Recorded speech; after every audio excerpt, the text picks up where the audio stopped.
බුදුරජාණන් වහන්සේ ළඟට ඇවිල්ලා ඉස්සරලාම මේ අම්මා තාත්තා දැන් බුදුරජාණන් වහන්සේ ඉදිරියේ දරුවා තියලා වන්දනා කරා. අපේ බුදුරජාණන් වහන්සේත් ඒ දෙමව්පිය වන්දනා කරනකොට අර විදිහටම කියනවා දීඝායුකෝ භවන්ති, දීර්ඝායුෂ ලැබේවා කියෝ. පුතේ වඳින්න කියලා දැන් දරුවත් අරගෙන බුදුරජාණන් වහන්සේට වැන්දෙව්වා. අපේ බුදුරජාණන් වහන්සේත් මොකුත්ම නොකියා බුදුරජාණන් වහන්සේ නිහඬව වැඩ සිටියා. දැන් අර අම්ම තාත්තට සැකේ තවත් වැඩි වුණ. අනේ තාපසයන් වහන්සේත් මේ විදිහමයි අපේ දරුවට ආශිර්වාදයක් කරේ නෑනෙ කියලා. ඒ වෙලේ අම්ම තාත්තා කියන අනේ ස්වාමීනී භාග්‍යවතුන් වහන්සේ අපි බොහෝ දුරක ඉඳන් මේ ආවේ. අපේ පුතාට ආශිර්වාද කරවගන්න. බුදුරජාණන් වහන්සේ අර අම්ම තාත්තට අර කතාවම කිව්වා. බුදුරජාණන් වහන්සේ වදාළ මේ දරුවා දින 7කින් පෙරකරපු අකුසල විපාකයකට මාරකයකට ගොදුරු වෙනවා කියව. මේ දරුවට ආයුෂ නෑ කියව. තිය නිසා දීර්ඝායුෂ ලැබේවා කියලා ප්‍රාර්ථනය කරේ නැත්තේ අන්නේ නිසයි බුදු හාමුදුරු. එතනදී දැන් මේ අම්ම තාත්තට මේ කාරණය කියනකොට අර වගේම අඩන්න ගත්තා. අනේ ස්වාමීනී භාග්‍යවතුන් වහන්සේ අපේ දරුවා බේරලද. අන්න බලන්න අර තාපසයටත් ඒක ඒ විදිහටම භාවනා කළ දැක්ක. ඔහුටත් අනාගතය දකින නුවණ තියෙන. හැබැයි ඔහු දන්නේ නෑ ඒක වෙනස් කරන ක්‍රමේ දන්නේ. බුදුරජාණන් වහන්සේට පේනවා වගේමයි බුදු හාමුදුරුවෝ දන්නවා කර්ම විපාක වෙනස් කරලා කුසල් බලවත් කළ අකුසල් යටපත් කරන ක්‍රමේ බුදු හාමුදුරුවෝ දන්න. ඒ අතීත කර්මයන්ගේ විපාක විෂය, ඒ වගේ මේ කර්ම විපාක දෙන ආකාරය, ඒ බලවත් කර්ම බලවත් කුසල් වලින් යටපත් කරගන්න ආකාරය, ඔය සියල්ල කර්මය ගැන පරිපූර්ණ අවබෝධයක් තියෙන්නේ කර්ම විෂය ගැන මේ ලෝකෙ වෙන කාටවත් නෙමේ ලෝතුරා බුදුරජාණන් වහන්සේ නමකට පමණයි.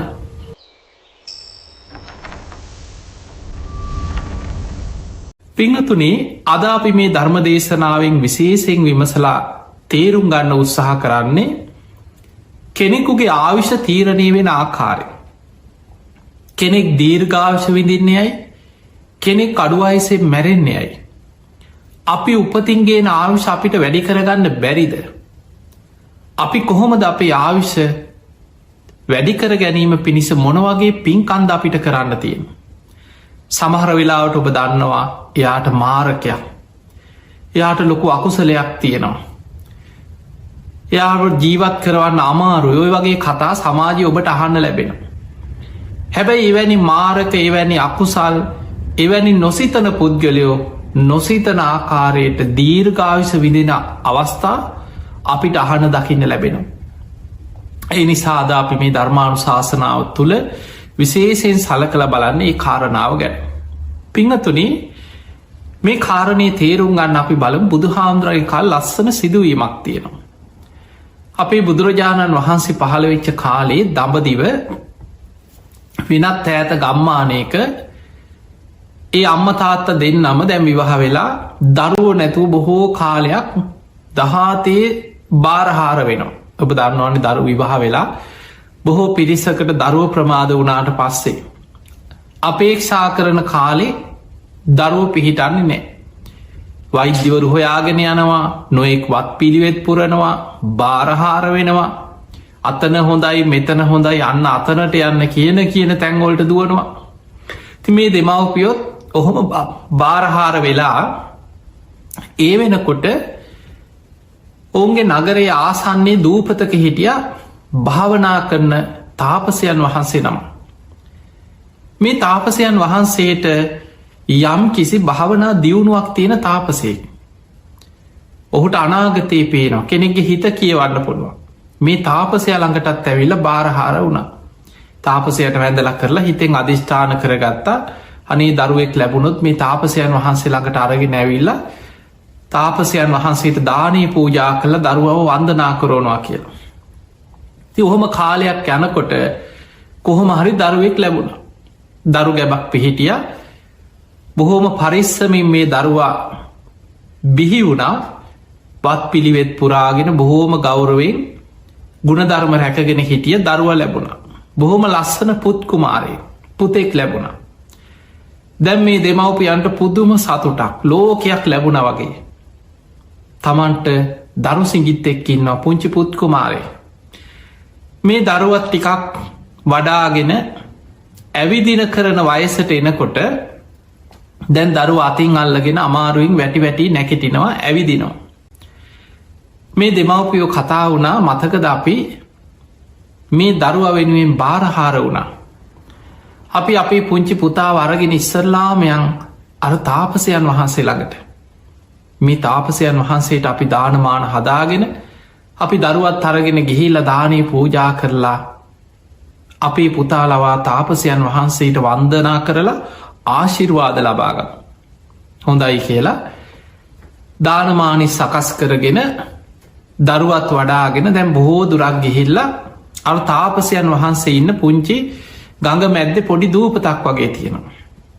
එතනට ගිහිල්ල තාපසයාව දානෙත් පූජ කරලා ඔක්කොම කරලා අර දෙමව්පියෝ බොහෝම ගෞරයෙන් වන්දනා කර තාපසයන් වහන්සේ දෙමව්පියන්ට කියනවා දීගායුකෝ භවන්ති.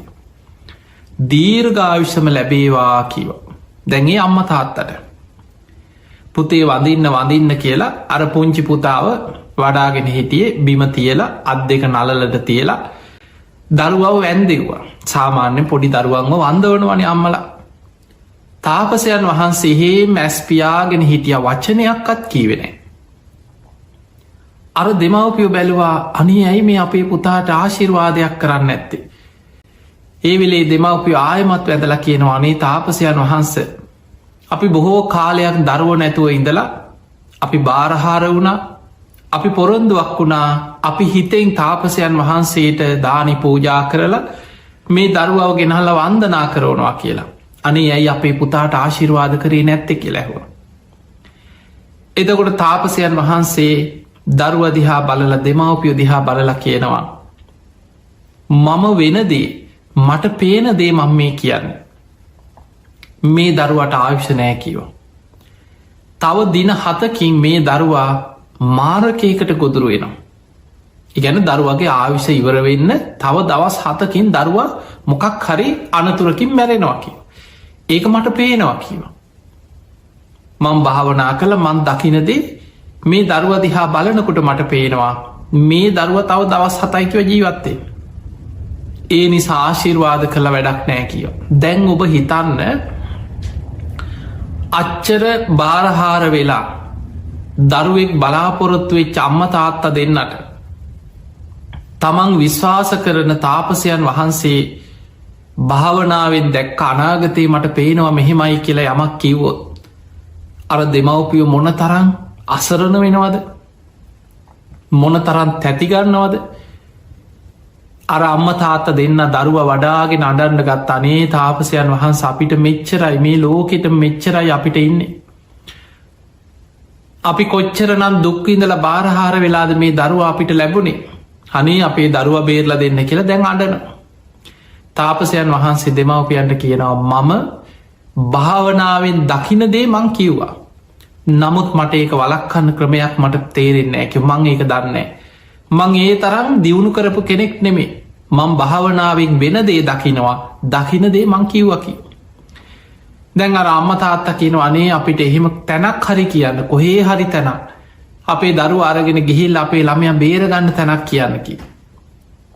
තාපසයන් වහන්සේ ඒ වෙලේ අර දෙමව්පියන්ට කියනවා ඔය දරු අරගෙන යන්න මේ පාරෙන් බොහෝ දුරක් යහම යුදුම් ගානක් යනකොට සැවැත්නුවර කියලා බොහෝම විශාල රාජ්‍යයක් තියෙනවා.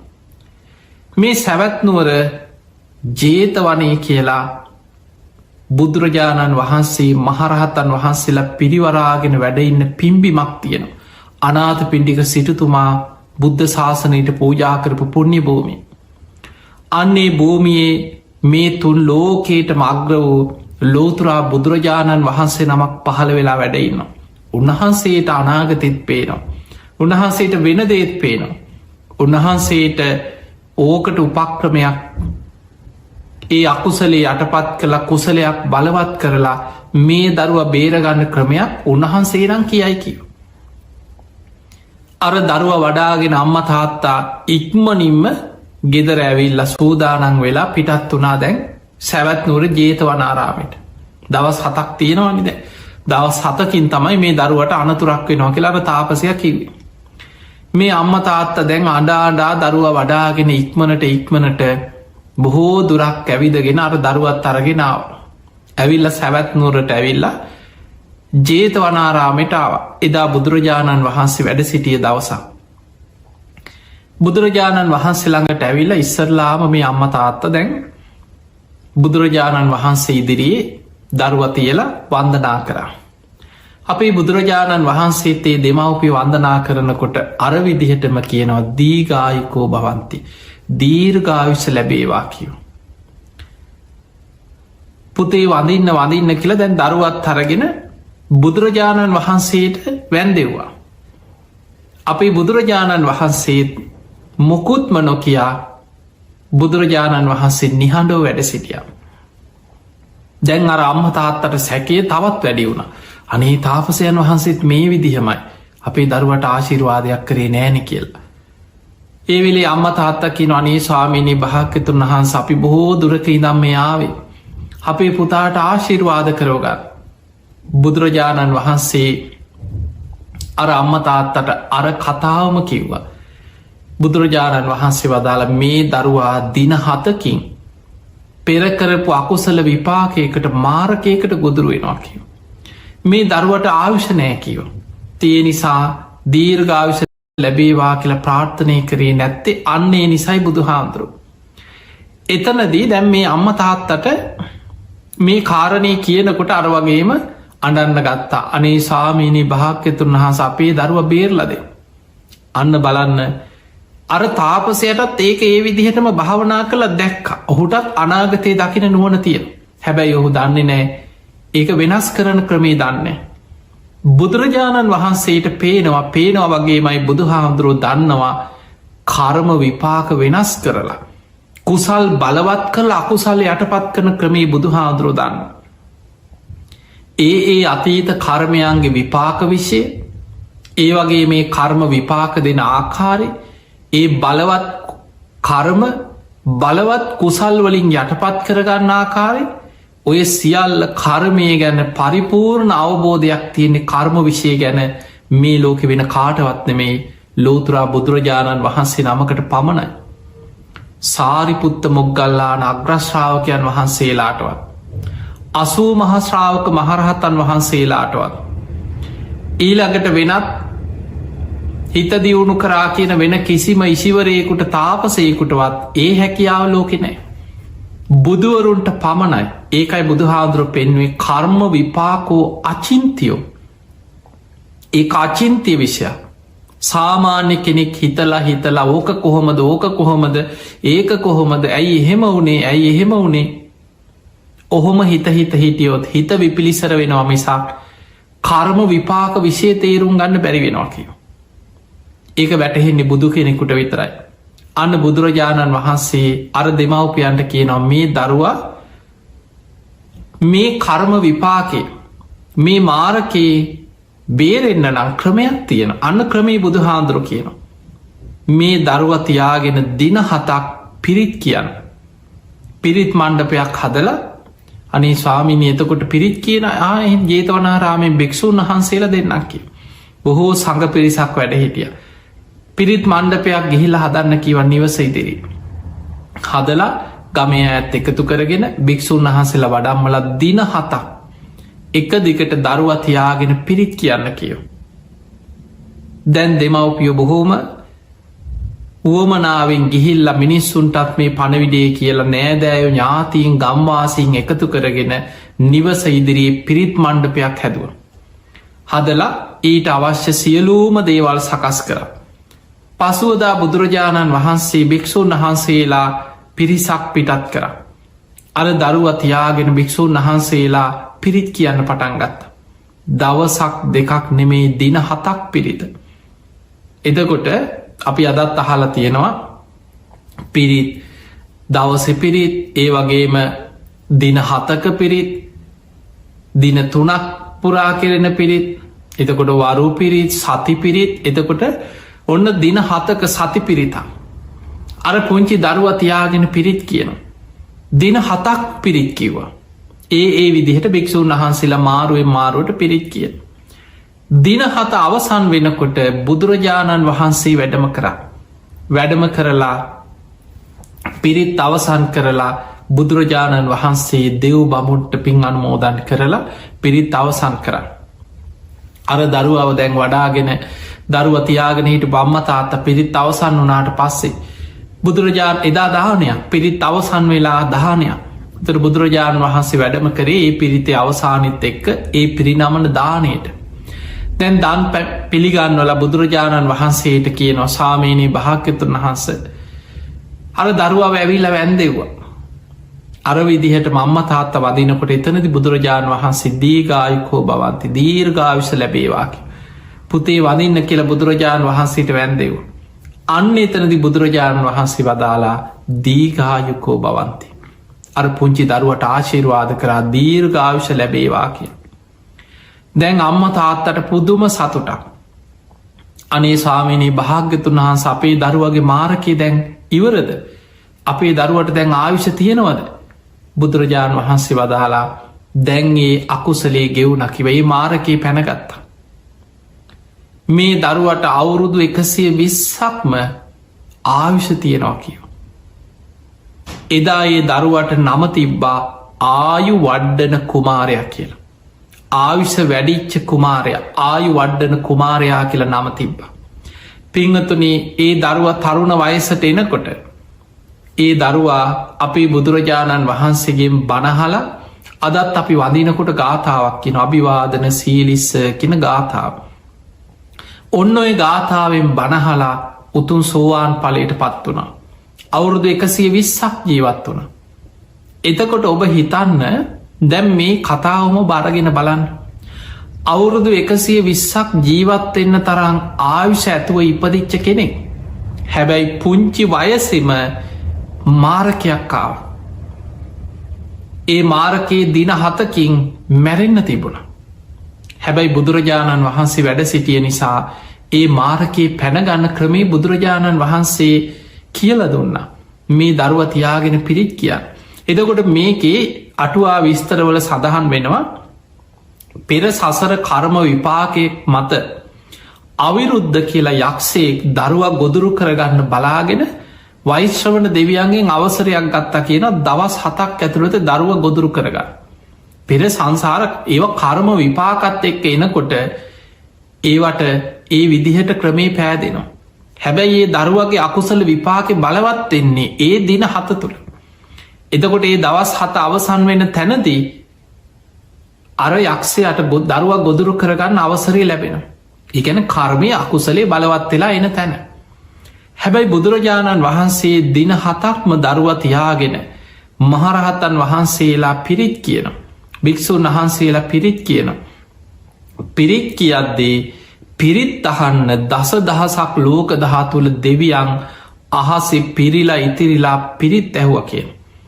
පිරිත් කියන බුද්ධ වචනය බුද්ධ දේශනාව. ඒක සජ්්‍යහයනා කරනකොට ඒ ආශීර්වාදය ලබන්න පිරිත් අහන්න දෙවියවරු අහසේ පිරිලා ඉතිරිලා හිටිය. දැන් දෙවියම් පිරිලා අහසේ පිරිත් අහන තැනකට යකෙකුට ලංවෙන්න බෑ. අර යක්ෂයට අවසරේ තිබුණට මොකද යක්ෂය යුදුම් ගානක් ඈත ඉදක් කැරකි කැරකි හිටිය දවස් 7ම ළමයට ලංවෙනවතියා ළඟකටවත් ඒ ගන්න බෑ. මුළු පරිසරේම දෙව් බමුන්ගෙන් පිරිලගෙහිල්ලා දෙවියම් පිරිලා දින 7 ගෙවුණා අර කර්ම විපාක ගෙවිලා ගියා අර යක්ෂයාගේ වරය අවසන් වුණා.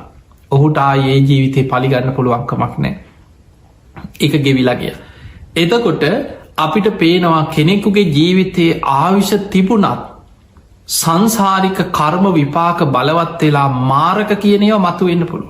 අපි සාමාන්‍යකිනන් විනිසු කින යාට මාරකයක් තියෙනවා. යාට මාරකයක් එයාට හරි අපල එයාට මාරකයක් තිය.